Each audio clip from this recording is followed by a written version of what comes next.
답에 함께 참석하셨습니다. 감사하고요. 자, 마태복음 21장 1절에서 11절 말씀까지 교독하겠습니다. 그들이 예루살렘에 가까이 가서 감람산 벳박에 이르렀을 때에 예수께서 두 제자를 보내시며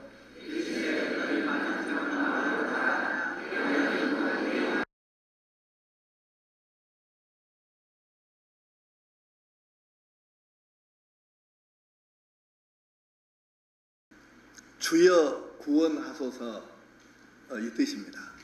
그러니까 자, 여러분이 나를 보고 나를 향해서 호산나 하겠어요, 못 하겠어요?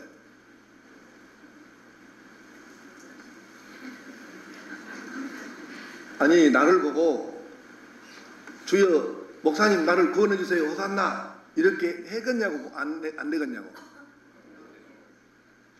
내가 이런 사람들 믿고 목사를 하고 있어요. 그러니까 이건 아무한테나 하는 게 아니야. 이 적어도 주여 구원하소서 이러려면 그가 상대방이 자기를 근데 거기서 주여라는 말은 하나님한테만 쓰는 단어는 아니고 이스라엘 사람들은 자기보다 그 위의 사람을 높일 때나 뭐 공경할 때 주여라는 말을 쓰니까 왕도 주가 되고 뭐 때로는 장군도 주가 되고 가정에서는 아이들이 아버지를 주라고도 하고 그렇게 하니까 그건 이스라엘 사람들의 언어 용법이니까 그건 우리가 뭐 문제될 건 없어요. 그런데 그래도 이스라엘 사람들이 호산나라고는 대상을 어떻게 생각하냐면 하나님이 첫째고 그 다음에 두 번째는 왕입니다. 그리고 세 번째는 그렇게 좀 기다리고 있는 메시아를 의미하는 거예요. 그러니까 이 사람들이 예수님 앞에서 호산나 호산나 다윗의 자손이여 이렇게 얘기하는 건 뭐냐면 바로 저분을 예수를 메시아로 인정한다 그 말이에요. 그러니까 메시아이신 당신이 우리 지금 이 죄악에서 로마에게 억압받는 우리 민족을 지금 우리를 구원해달라 복합적인 의미인 거예요. 이 죄악에서 건져달라, 세상에서 건져달라, 로마의 압제에서 건져달라 이런 복합적인 의미로 호산나 하면서 예수님께 막 옷을 깔고 막 나무 깎아지를 꺾어서 흔들고 이렇게 지금 하는 거예요. 여러분 생각할 때 예수님께 대해서 이렇게 백성들이 막 모아갖고 난리치고 하는 것은 예수님께 대해서 격에 맞는 일 같습니까? 안 맞는 일 같습니까? 질문 어렵습니까? 아니 사람들이 막 겉옷을 벗어 깔고 종려 가지고 뜯으면서 호산나 호산나 다윗의 이름으로 오시느니요 이렇게 막 하는 것은 예수님한테 예의의 격에 맞는 거예요, 안 맞는 거예요? 맞는 것이죠. 그것까지는 맞아. 근데 문제는 예수님의 모습입니다. 우리가 생각할 때 그 사람들이 예수님을 오해를 했을 망정 어쨌든 호산나 호산나 한 건 맞아. 예수님께 격에 맞는 거예요. 그러면 예수님도 어느 격이 이렇게 뭐 차림새나 모든 것이 이렇게 맞아야 될 것인데 예수님 모습이 너무 어색한 거예요. 그 호산나라고 부르는 백성들 앞에서. 왜냐하면 지금 뭘 타고 가시죠? 한 번도 사람이 타본 적 없는 낙이니까 새끼 낙이에요. 이 새끼 낙이를 타고 가시는데 적어도 개선 장군은 나귀를 타고 성에 들어가는 법은 없습니다.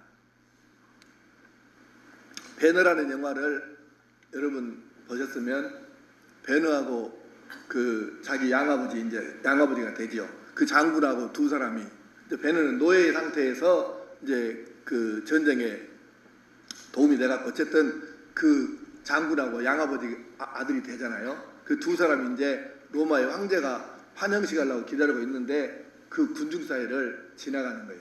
근데 당연히 이제 내려서 걸어가죠. 어디에서? 말이 끄는 수레에서 내려서 걸어가는 것입니다. 그때 양아버지하고 배너를 태운 것은 낙이었습니까? 말이었습니까? 말이죠. 그러니까 개선 장군은 말을 타고 가지 그 비리비리한 조그만하고 그 사람이 더구나 남자가 장정이 올라타면은 이게 삐짝삐짝 이렇게 하는 그 나귀를 어떻게 타고 갔어요? 그런데 예수님은 말을 버리고 새끼 나귀를 타고 가셨대요. 격이 안 맞죠. 위풍당당해갖고 아우 그렇게 우러러 볼 수 있어야 되는데 나귀를 타고 가는데 뭔 우러러 보이는 것이 있겠어요 그가. 그러니까 예수님은 군중들의 기도하고는 사실은 너무 지금 다른 모습으로 초라한 모습으로 예루살렘에 들어가시는 거예요. 그것도 누가 시켜서가 아니라 본인이 자청해가지고. 자, 이제 이것까지가 오늘 본문에 대한 설명인데, 그럼 이 말씀은 우리에게 어떤 의미가 있을까? 첫째는 예수님의 용기 또는 하나님께 대한 자기 사명자의 태도를 제대로 지금 우리에게 보여주시는 거예요. 무슨 얘기냐면 예수님께서 지금 예루살렘 성으로 들어가시는데 엄밀하게 말하면 지금 무엇하러 가시는 거예요? 죽으시려고 가는 거잖아요. 그것도 십자가에 그 말도 안 되는 고통을 당하면서 죽으시려고 예루살렘에 들어가는 거죠. 본인이 모르고 가시는 것이 아니라 너무 그걸 잘 알고 가시잖아요. 그러니까 이거는 상 받으러 가는 것이야. 누구나 자신 있게 갈 수 있죠. 그런데 누가 나를 잡아서 끌고 가는 것이 아니라 내가 스스로 자발적으로 내가 죽으려고, 그것도 그냥 보통 죽음이 아니라 십자가의 그 고통을 다 당하면서 죽으려고 그걸 알고 있는데 그걸 당하려고 자기 발로 이렇게 들어간다는 것이 일반적인 용기 갖고 이게 되겠습니까? 말이 안 되죠. 그래서 이것은 절대적인 용기가 필요한데 어떻게 이런 용기가 나오게 될까? 하나님께 필요하다면, 하나님의 뜻을 이루는 데 필요하다면 내가 생명이라도 당연히 드려야지요.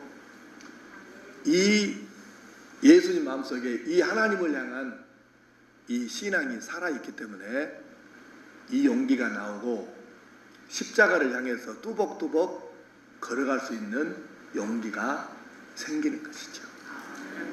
뭐 갖고 이게 해결이 되겠습니까? 상을 준다고 여러분 십자가에 죽겠습니까?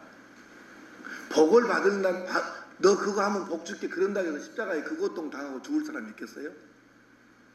그러니까 결국은 예수님은 하나님께 필요하다면, 하나님께서 필요하시다면, 하나님의 뜻을 이루는데 내가 필요하다면 제가 생명이라도 당연히 드려야죠.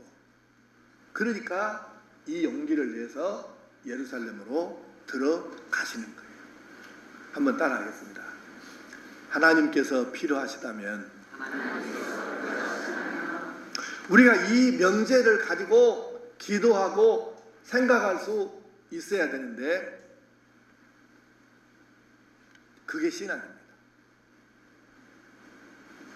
하나님께 필요하다면, 하나님께서 저를 필요하시다면 이것이 항상 그리스도인의 마음속에 있어야 되고, 그리고 기도의 제목이 돼야 합니다. 하나님께서 저의 생명이 필요하시다면 생명을, 건강이 필요하시다면 건강을, 지식이 필요하시다면 지식을, 재능이 필요하시다면 재능을, 물질이 필요하시다면 물질을, 하나님께서 필요로 하신다면 저는 언제든지 기쁨으로 드릴 준비가 되어 있습니다. 이것이 예수님의 제자요, 하나님의 아들, 딸, 자녀된 사람의 신앙이죠. 그러니까 우리는 항상 평소에는 우리가 어떻게 하냐면 다 하나님께 달라고 해요. 목사님 저도 그렇게 기도 달라는 기도 물론 합니다. 평소에는 다 하나님께 달라는 기도가 많아요. 그러나 언젠가는 하나님께서 저의 무엇이 필요하다면 언제든지 저도 드릴 준비가 되어 있습니다. 이것이 하나님의 자녀이고 예수님의 제자된 신앙의 핵심입니다. 아멘.